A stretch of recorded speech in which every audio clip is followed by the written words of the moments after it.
Okay. All right. So, hello to everyone watching. This is the first and hopefully long series of installments of this. We decided between Greg, AJ, and I to share sort of our opinions and our course review from the Canadian Orienteering Festival. Specifically, we're going to be looking at the North American Champs Middle, which happened on Saturday. Greg and I were both there for the week leading up to it, and AJ flew in the day before. Yeah. Yeah, but the idea behind this is that we're going to sort of make public what was going through our heads, what we did well, what we didn't do well, and hopefully also in the future we can look back on this ourselves and you as well to see either progress or see what we start doing differently and how to picture lakes differently.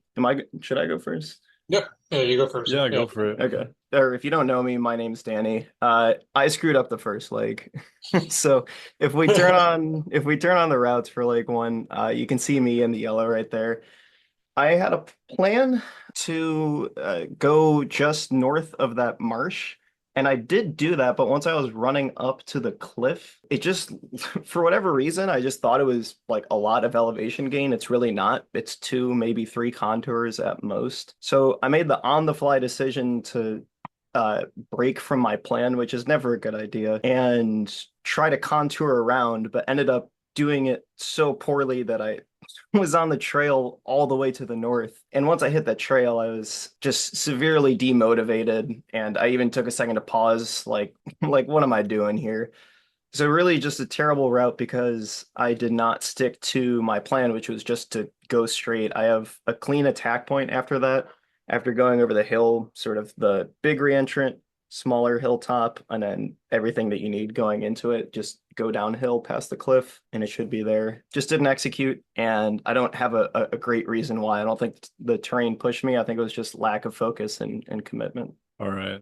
And And then then, do you want to look at yeah, number two? what's your second, like, Danny? Oh yeah, my the second leg that I don't think I did well on. In fact, think isn't the right word. I objectively did not do well here. Was leg two. So terrible start for me, and I lost over 3 minutes between these two legs. My route highlighted. I had the plan to see that cliff with the clearing on it, and I did see it. And once I was physically there in the terrain, I, for whatever reason, thought it would be better if I'm on top of this cliff, just for like a confidence or seeing that reentrant that I did go into. And my plan was after hitting that clearing on the cliff, follow the reentrant down. I saw that cliff right there, and I thought that that was the lower cliff. So because I didn't see the control there, I then climbed up. And if you could like pan down a little bit. Once I saw that there wasn't a cliff on top, I just didn't make the connection that I was right there. I don't know exactly why. I think I saw this sort of like smaller cliff going north-south right here and try to rationalize it as either the cliff inside the circle or the one that the control was on. And just got severely confused and ended up checking out pretty much every cliff that I could find. I think there is a bit more movement than what's being shown on the GPS here. But yeah,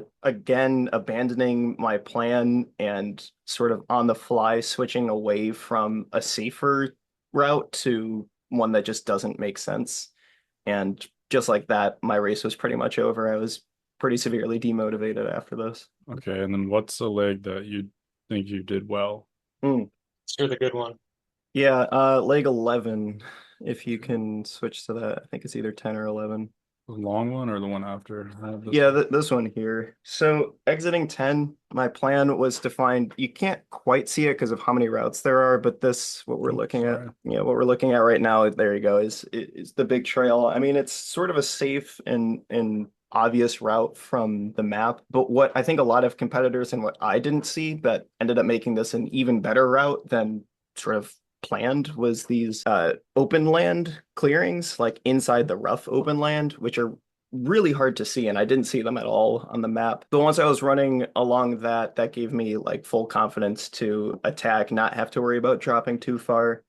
And yeah, going around the little, what's that called, the copse, the little thicket sort of in the middle. And plus 24 seconds, especially for how like depressed I was at this point, was I'm happy with that. Yeah, I'm surprised. I thought I executed it pretty well, and I was behind you guys a Yeah. little bit. Our routes are pretty much the same. Yeah, so that's two legs I did poorly, one leg I did well, and then I'll pass it off to AJ to give sort of Yeah, his. we'll do one like we did well for now. We'll do one like we did well. I think I Yeah. only did one leg well, so Okay, let's see. I'll start with one that I think I did well to sort of start off positively here. We're gonna go back to number two, which Danny blew up on. I think this was probably my best leg on the whole course. I think I'm won the split out of these five people, which Six. with my speed being a little lower in the forest than most, I think that I was pretty happy with that. After sort of messing up one a little bit, not being super strong on my compass and my compass direction, when I hit two, I was very careful to look at the compass and just take a really strong direction, looking far in the terrain here because the woods, while they were thick, this part was actually a little more open than some other areas. So I really just started heading out of the circle on that direction. And then I saw the reentrant here, and I knew I had to sort of go down that reentrant and climb back the same contour. And on that line, I saw these like two little cliffs in the middle of the leg.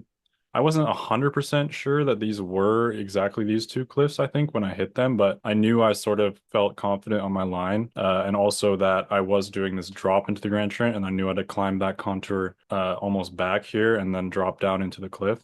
So after coming over that these cliffs, I felt good on my line, and then also I saw this large cliff past it, and actually saw the control from pretty far away. So I think I executed that one quite well. Let's move on to the next control, which is one that I messed up. And I think this control was largely okay in terms of I felt like I had a good plan. I executed it similar to how I wanted to. It was just a lapse of judgment at the end here, where after coming exactly according to plan around this marshy area, staying a little high to avoid some climb, and then coming onto this trail, like I think most people did, I came off the bend in this trail. You see here, the GPS isn't perfect, but I came off this bend on the trail instead, thinking that I was actually on the bend below that, where most people attack the control from correctly. I think it was just sort of after having a bit of a slow start, especially to number one, I had a need to, or like a want to sort of orienteer fast. So at this point at the bend, I just sort of assumed, okay, I checked the map briefly and assumed I was here, even though like in reality, like the bend shouldn't have matched this one in my head because obviously the shape is very different. So I attacked from the bend as I would have attacked from the below bend, which was fine, and hit the rock above it, hesitated a bit, but otherwise, I think that was a mistake of mine. And then one more that sort of went wrong for me was number six, which my initial plan was a lot like what Eric Kemp ran here. I wanted to sort of take a compass on that direction, but stay a little bit to the right because I feel like hitting that flat spot after coming off the hill is sort of a good like catching feature and linear feature you can use to lead yourself into the cliffs. But if I look at my route, I ended up going a bit straighter and even hovering a little more left than I wanted to. And I think that was just me getting pushed around a bit by the green and then not correcting my direction. And then coming into the actual control, I had a lot of hesitation, lack of confidence coming in because I knew I sort of departed my original plan. I wasn't sure exactly where I was on the slope, so I was sort of looking around the rocks, unsure of where I was. And I think if I had just stuck to something like what my plan was, which is what Eric Kemp did, or something that like Danny did, where I'm staying mostly on the line until I get to that flat area, I think that control would have went a lot better, and I wouldn't have lost the entire minute that I did to everyone else. All right. Yeah, no, I'll take over. I was actually quite happy with almost everything through there. Could you show leg 10? So 9 to Yes. 10. And and actually before we get into that, there was something that Danny said that I wanted to touch on a bit, which he said it's never a good idea to go off your plan. So I made the on-the-fly decision to break from my plan, which is never a good idea. Which no, it's maybe a bit of hyperbole, right? A little exaggeration, because there definitely are times when it would make sense. And I think, for example, like micro route choices, right? Like you're looking into the terrain and you see that suddenly there's, like those cliffs, maybe it wasn't the climb on the contours, but maybe it was the cliffs suddenly looked a hell of a lot harder to get through, right? And then you say, okay, well, then I'm going to go around.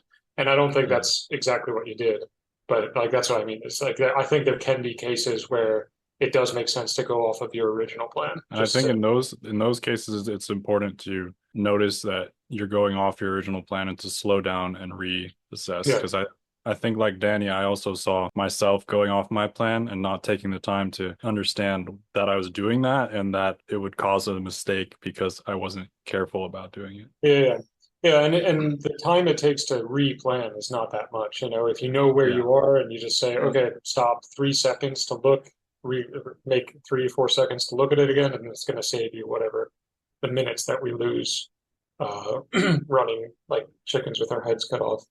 Yeah, So I guess it should clarify. I meant more like switching off a plan for no good yeah, reason. yeah. I figured that's what you meant, but yeah, not.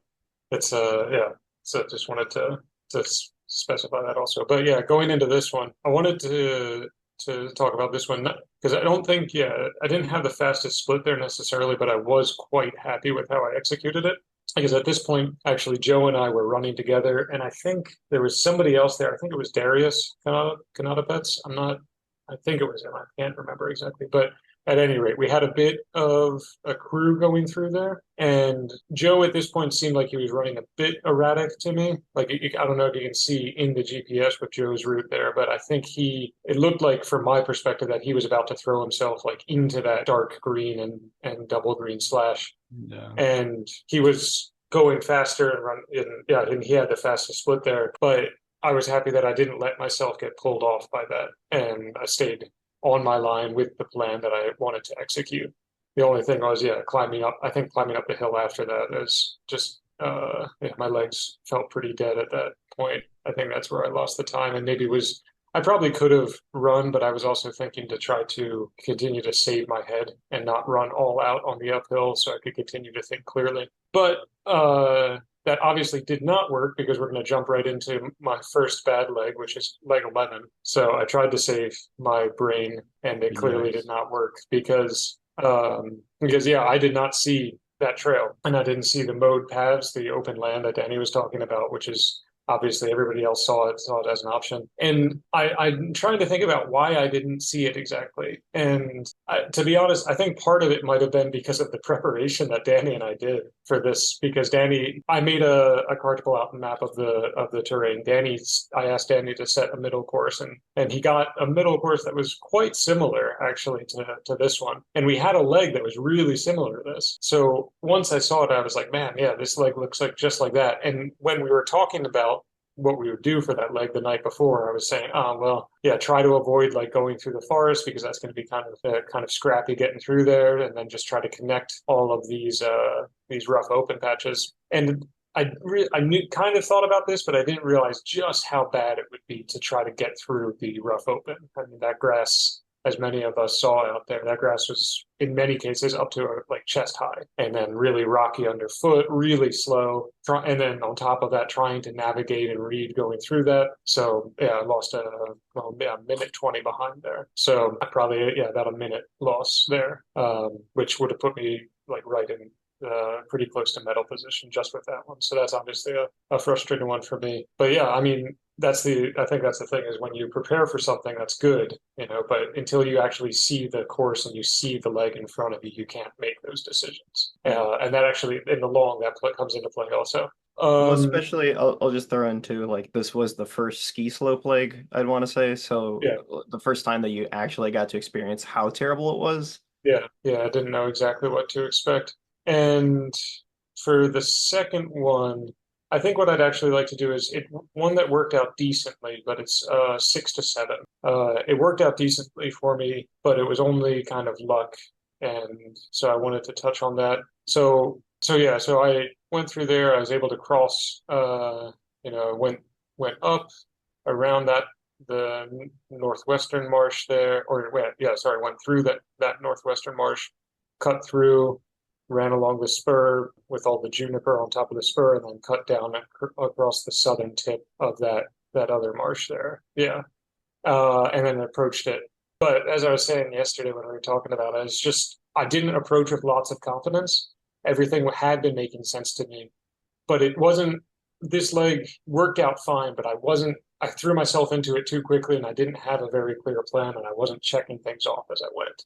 So that's not how you run quickly, because you run quickly when you're confident and everything is making sense and you know what's coming towards you, and not checking it off as you and not suddenly seeing it there and seeing it on the map kind of retroactively. So, and obviously a minute behind here and things work out okay. So this one, in retrospect, as you guys said too, wish I would have planned a bit more. Yeah, that's that one. So that's that one for me. I think we have time for the long if you guys want to give that a shot too. Yeah, I think for convenience sake, it would make sense to end this video so that people can just choose which one they want to see. Yeah, we can create a separate recording. Or we could keep the video So going and put chapters in it.